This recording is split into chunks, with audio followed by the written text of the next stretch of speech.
네, 계속해서 2차 2과목 36강, 교재는 336페이지가 되겠습니다.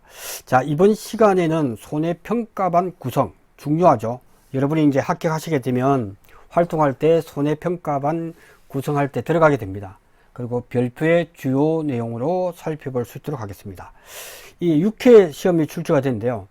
이거는 누구나 한 5점 정도에 나올 거다 했는데 이것이 무려 15점으로 나왔다면, 제가 볼 때 이 출제자분의 성향 같아요. 이분이 가끔씩 뭐 이렇게 등장하는 것 같아요. 2, 3년 만에 한 번씩 등장하기 때문에 올해 이분이 또 출제에 온다면 이 문제를 잘 염두에 두셔야 됩니다.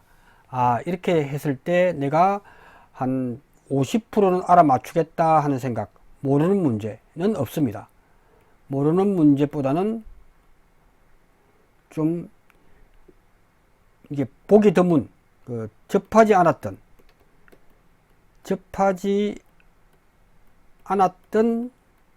문제 유형이 나올 수가 있다.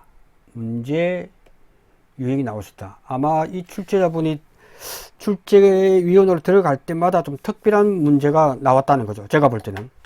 왜냐하면 이게 한 5점 정도에서 이럴 경우에 손해평가반 구성할 때 배제돼야 할 걸 쓰라, 이렇게 정도만 나오면 되는데 그걸 다시 깊게 들어가서 실무에서 쓰는 내용을 출제를 했기 때문에 그럴 때 여러분의 이제 응급 조치를 잘 하셔야 된다. 계약사항과 과거 조사 내용 및 조사자 정보를 참조해서 보기의 손해평가반 구성 가능 여부를 각 반별로 가능, 불가능으로 기재하고 불가능한 반은 그 사유를 각각 쓰시오 해서 15점이 나왔단 말이죠. 자, 이분이 또 이번에 출제가 된다면, 11회 시험 출제된다면, 자, 이럴 때 우리 손해평가반 구성에서 문제가 A라는 사람과 B, CH 이럴 때 우리는 어떻게 할 것인가 하는 답안 작성을 해야 된단 말이죠. 그럴 경우에 반드시 지켜야 될 룰은 요거. 가능일 때는 가능만 쓰면 되지만, 그죠? 불가능할 때는 그 반은 그 사유를 각각 쓰라고 했기 때문에 답안에다가 불가능, 가능 이렇게 썼는데 요 답안이 요렇게 불가능하고 이걸 쓰지 않았단 말이죠. 이걸 쓰지 않았을 경우에 어떻게 되느냐? 당연히 틀립니다. 그럴 때는 차라리 가능을 쓰는 게 낫겠죠. 그래야 확률이 좀 있겠죠. 이 문제는 불가능하다라고 했을 때는 사유를 반드시 써야 됩니다. 아니면 틀리기 때문에 그는 여기는 오답 처리됩니다. 틀려. 불가능. 이걸 써야 돼. 사유를. 그러니까 이 출제자의 질문 내용을 잘 보셔야 됩니다. 그래서 흔히 아는 문제를 블랙홀에 빠질 수 있는 그런 부분이 가끔씩 나온다. 올해 11회에 이분이 또 출제를 하게 되면 평소에 잘 아는 문제인데 이상하게 꼬는 문제가 있어요. 그럴 경우 일단 멈추고 세모하고 제일 뒤에 시간 20분의 여유를 가지고 마지막 성부수를 두는 것이 좋다. 근데 이분의 특징은 빵점이 안 나와요. 쓰기만 쓰면 이 부분은 40점 정도는 확보가 된다 하는 장점이 또 있기 때문에, 그래서 반드시 이분의 출제 트렌드를 잘 봐야 된다 하는 부분을 제가 말씀을 드립니다. 자, 검차조사 일정이다. 이번에 9월 달에 그죠? 조사를 한다. 이럴 경우에 기존에 이 계약에 대해서 어떤 부분에서 이런 계약이 있다고 했을 때 과거 조사를 했단 말이죠. 8월 달에도 하고 8월 달에도 하고. 자, 그럴 경우에 과거 조사, 이게는 조사자 정보를 수정합니다. 조사자 정보는 조사자 간 생계를 같이 하는 친족관계는 없다 해서 나왔고, 손해평가인, 평가사 다 되죠.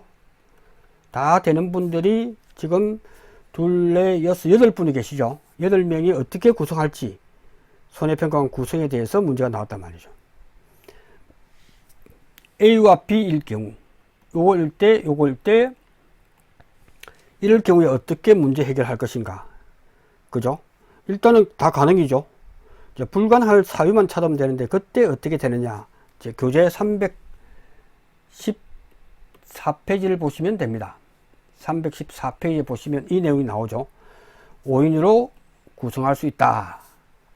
여기서 중요한 것, 요거는 이번에 5점으로 손해배상 구성에 대해 배제해야 될 걸 쓰라라고 5가지를 쓰라고 나올 수가 있습니다. 4가지를 쓰라라고 나올 수 있기 때문에 반드시 암기를 해 주시기 바랍니다. 자, 그러면 어떻게 암기하느냐? 그래서 친이 3금이다. 이렇게 제가 적어 봤습니다. 친이 3금이다. 핵심 용어죠. 자기 또는 자기와 생계를 같이 하는 친족. 그래서 자기와 생계를 같이 하는 친족. 이해관계자가 되겠죠. 이거를 이해관계자로 하자. 그래서 이해관계자가 자기 또는 이해관계자가 모집한 보험계약에 관한 손해평가, 직전 손해평가일로부터 30일 이내에 가입자 간 상호평가, 이런 일이 있을 수 있죠. A, B가 있으면 같은 지역에서 과수원을 한다. 이도 과수원을 한다. 나도 계약자이면서 손해평가사 될 수 있죠. 그래서 야, 우리 집 올 때 좀 잘 해줘. 오케이. 이때 30일이란 직전 손해평가로부터 30일 이내에 보험 가입자 간 상호평가가 있단 말이에요. 중요하겠죠. 요걸 딱 써놔야 돼. 시험 문제 나오면 써놓고 보면 이 문제가 쉬워요. 이걸 써놓고 보면. 그리고 내가 실시한 지역에서 검증조사 및 재조사할 때 다시 못 가겠죠. 내가 이 지역에서 평가를 했습니다. 그죠? 했는데 다시 계약자가 재조사해 달라 했을 때 내가 가면 안 되겠죠. 그리고 검증조사, 내가 조사를 했는데 검증조사, 이 지역의 검증조사는 샘플링 1000건 중에서 50건을 갖다가 검증조사를 한단 말이죠. 그죠? 그때도 내가 가면 안 돼요. 자기가 실시한 손평가에 대해서 검증조사 및 재조사. 그래서 이 네 파트는, 네 부분은 손해평가원 구성에서 배제를 해야 됩니다. 그죠? 그죠? 당연히 배제해야 되겠죠. 그래서 자기는 당연히 들어가고, 자기 또는 자기와 생계를 같이 하는 사람이 가입한 보험계약에 대한 손해평가를 하면 안 되겠죠. 자기가 가입하거나 친족. 그죠? 그래서 여기서 핵심 단어는 친족이더라. 친. 그 다음에 친족 관계는 없다라고 했으니까. 그 다음에 이해관계자. 이걸 갖다가 이해관계자한테 자기 또는 이해관계자가 모집한 보험계약에 대해서 손해평가하면 안 된다. 그래서 30일 내 금. 그래서 만든 것이 친이 3금이다. 해서 반드시 기억을 해주기 바랍니다. 그래서 친할 친자, 그죠? 친할 친자에 이기자. 그 다음에 3금이다. 이게 칼금이란 말이야, 칼금. 그러니까 암기 팁으로서는 딱 좋죠. 이걸 위해서 친하려고 하면 3번을 칼 맞는다. 이렇게 암기하시면 핵심 용어를 하고 반드시 암기하시기 바랍니다. 올해 나올 때가 됐습니다. 5점짜리. 그래서 그렇게 놓고 보면 이제 문제가 나오면 우리는 일단 반은 알아맞힐 수가 있고 아닌 것만 찾으면 되겠죠. 쉽습니다. 자, 이때 친족관계는 없다라고 문제 줬죠. 생계를 같이 하는 친족관계는 없으니까. 그죠? 그래서 방금 공부했던 친이 할 때 친관계는 없으니까. 그죠?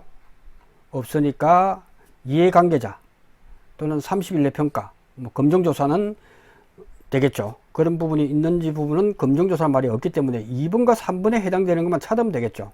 쉽습니다. 이거 의외로. 그럴 경우에 가입자 간, 계약자 간 자기가 한 것을 E가 하면 안 되겠죠. A 농지에 사과밭에 B가 했는데 B가 가서 평가하면 안 되겠죠. 평가인이 모집인이 손해평가사가 될 수 있잖아요. 평가인이나 손해평가사가 될 수 있단 말이죠. 왜? 이렇게 다 구성해 놨기 때문에. 그럴 경우는 이제 핵심이 딱 보니까 보입니까? H와 A, E, B가 핵심 주인공이에요. 이 문제의 키다 이거지. 그리고 9월 7일이니까 그럼 조사를 갖다가 8월 17일, 8월 13일이니까 한 달 안 됐다. 그러면 한 달 이내에 부분이 되겠구나 하는 게 나오죠. 그렇게 놓고 보면 문제 풀이가 가능하단 말이죠. 그죠?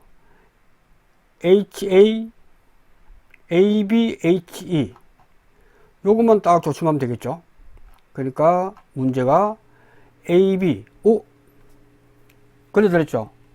그 다음에 H, A, B에서 우리는 A가 요 두 인물로 나오죠. A. 그 다음에 H. 그 다음에 E. 그러니까 문제는 3번은 G는 아무 사실이 없으니까 이거는 가능하다. 바로 답이 나오죠. 그 다음에 A, B, A, B, H, A, E, B 해당되지 않는 것은 요거죠. 이것도 가능하겠죠.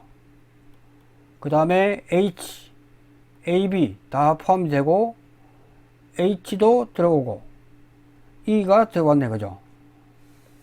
나머지는 관계없는 사람 다 구성이 가능하다. 그렇게 놓고 보면 4번은 바로 나오겠네, 그죠? E. 요거 E는 H 계약에 대해서 모집한 계약에 대해서 평가는 안 되겠죠. 딱 보니까, 그죠? 그러니까 그것이 문제 나왔단 말이죠. E. E는 이날 이 계약에 대해서, 그죠? 검차 조사 일정한 A 계약에 대해서 E가 모집했는데 되겠습니까? 바로 답 나왔죠, 그죠? 그래서 E가 모집한 보험계약에 대해서 손해평가는 안 된다 하는 부분을 나왔고, 가능 나왔고, 그 다음에 2번.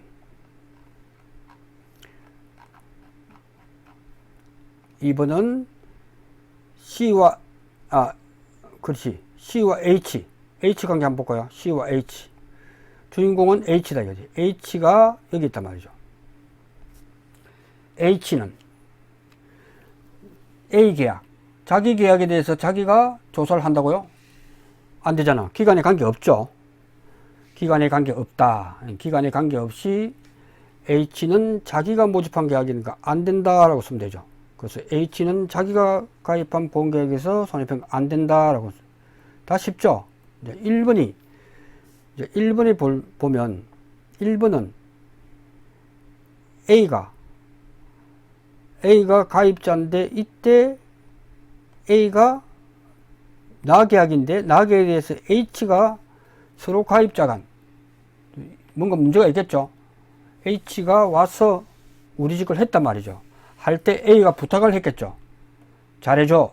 내가 너희 집에 갈 때 잘해줄게 라고 하고, 그 기간은 무한정 갈 수 없으니 8월 13일이니까 9월 13일 이전에 있을 때는 이 계약에 대해서 배제를 합니다. 그래서 A가 직전 손해평가를 30일 이내에 보험 가입자 간 상호평가하기 때문에 불가능이다.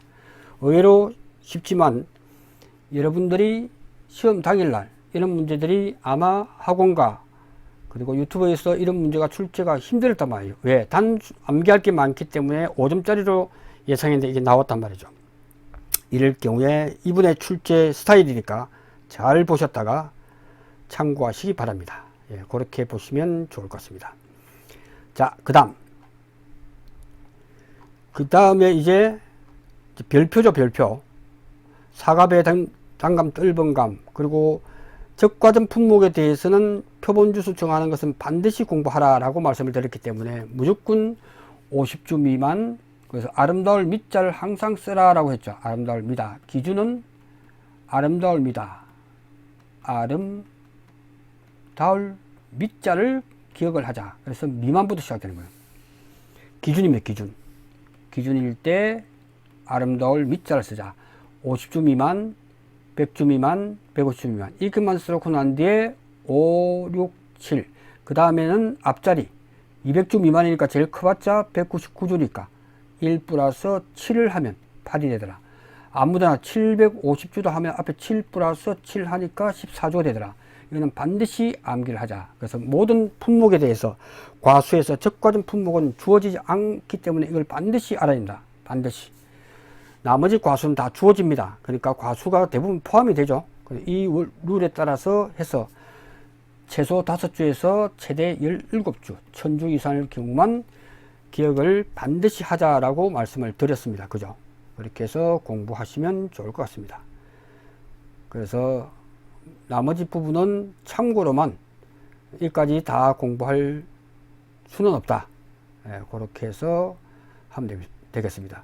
감자와 고추 제외 전 품목에 대해서 미보상 비율, 이게 중요하죠. 미보상 비율이 중요합니다. 그래서 미보상 비율 적용표는 실무에서 여러분이 합격하고 난 뒤에 요 내용은 반드시 오려서 갖고 다닙니다. 갖고 다니고 실제로 실무에서 이걸 씁니다. 제초 상태일 때 내가 이 농지에 대해서 뭘 줄지 미만이기 때문에, 이도 아름다움을 미치단 말이에요. 시험에 지금까지 잘 안 나온 이유는 미만이기 때문이에요. 미흡일 때 제초 상태 분량으로 뭐 할 때 최대 적용하라 하면 10% 되는데 이게 미만이다 보니까 9%밖에 안 돼. 정수로. 그래서 애매하지만 나올 수가 있다. 그래서 이 부분은 지금 8월 20날 시험 치기 전에 10일 전에 다시 읽어야 될, 체크해야 될 리스트에다가 올리시기 바랍니다. 그래서 미흡, 불량, 매우 불량하고 미만이다, 이상이다. 병충해일 때도 마찬가지로 10%, 20% 이렇게 되어 있죠. 그래서 제초 상태와 병의 충일 때 기타로 나누어서 이렇게 하되 기준이 달라. 기준이 달라. 자, 그리고 고추와 감자를 제외한 이유는 병충해 때문에 그렇죠. 병충해를 고추와 감자를 보상했기 때문에 병충해 없겠죠. 그래서 전 품목인데 이거는 제외되기 때문에 감자와 고추는 별도로 있죠. 요거만 있겠죠. 자, 이럴 때 제초 상태를 파악할 때 잡초가 농지 미만이 20% 미만일 때 분포할 경우 해당 없습니다. 요럴 때 자기 부담 비율, 미보상 비율은 0%가 된다. 중요하죠. 잡초가 농지 면적의 20% 미만을 분포한 경우 15% 이렇게 나오겠죠. 그럴 때는 0%다. 그래서 미보상 비율은 없다라고. 그 다음에 20% 이상 40% 미만일 때, 요거는 이게 10% 미만이니까 시험에 나오면 정수 최대값, 미보상 비율, 정수로 최대값 적용, 이렇게 나오면 9% 되겠죠. 9% 미만이니까, 그죠? 20% 미만일 때는 정상이다, 미흡이다, 불량일 때는 40% 이상 60% 미만 분포한 경우에 불량하다라고 됩니다. 그래서 해당 없음, 미흡, 불량, 매우 불량은 60% 이상일 때 최소 20%죠. 미보상 비율은 최소 20%다. 최소 20%다. 이런 경우가 저는 종종 있습니다. 콩조수 할 때도 이렇게 많이 했습니다. 그래서 요게 중요하다 하는 부분을 반드시 알아주세요. 해당 없음 사항과 미흡, 불량, 매우 불량, 이걸 반드시 기억을 하셔야 된다. 병해충도 20%면 똑같죠. 자, 기타일 때만 다르기 때문에 반드시 알아둬야 된다. 그래서 기타일 때는 영농 부족, 영농상 실수, 이런 것들에 대해서 할 때는 피해가 없는 걸 판단되는 거고, 위 사유로 있는 피해가 10% 미만, 그죠? 20% 미만, 20% 이상, 이게 중요한 포인트가 될 수 있다. 그래서 요거는 별표 3개를 하고 꼭 눈여겨봐 주시길 바랍니다. 감자가 똑같죠? 당장 병충해를 담보하다 보니까, 병충해를 담보하기 때문에 이 부분은 똑같다. 그것만 알아두시면 좋을 것 같습니다. 예. 그 다음, 과실 분류에 따른 피해 인정 개수 중요하죠. 요즘은 시험이 50% 피해형이라고 주지 않고 이걸 준단 말이에요. 50%. 그 다음에 가공용으로 판매 여부 관계없지만 일반 시장 출하가 불가능하나 가공용으로 주스용으로 사용할 수 있다. 80%. 100%는 일반 시장 출하도 불가능하고 가공용으로 공개할 수 없는 품질의 과실. 몇 번만 읽어보면 알겠죠. 예, 이렇게 해서 병충해 일단은 50%를 해준다. 세균 구멍병 별 입은 과실. 그죠? 요것만 정확하게 체크해 놓으시기를 바랍니다. 네, 이렇게 해서 아까 수정, 조사자 간 생계를 같이 하는 친유 관계도 없다 하는 것도 문제에서 교재에서 체크해 놓으시고, 그 다음에 제가 강조한 친이 상금은 올해 5점짜리로 나올 수 있다. 그래서 친이 삼금이다 해서 반드시 이 부분을 암기해서 되겠습니다. 자, 지금까지 합격반에서 2차 2과목 강의를 잘 따라오셨습니다. 이제 마무리 잘 하셔서 합격의 그날까지 건강 잃지 마시고 좋은 컨디션으로 마무리 하시길 바라고, 오늘로서 2차 2과목은 이제 완강이 되었고, 다음 주에 2차 1과목을 되도록이면 완강할 수 있도록 하고, 그렇게 해서 제가 볼 때는 8월 1일 날부터는 파이널 특강을 좀 진행할까 지금 계획을 하고 있고, 주말에 좀 더 연구 분석할 수 있도록 그렇게 하겠습니다. 고맙습니다.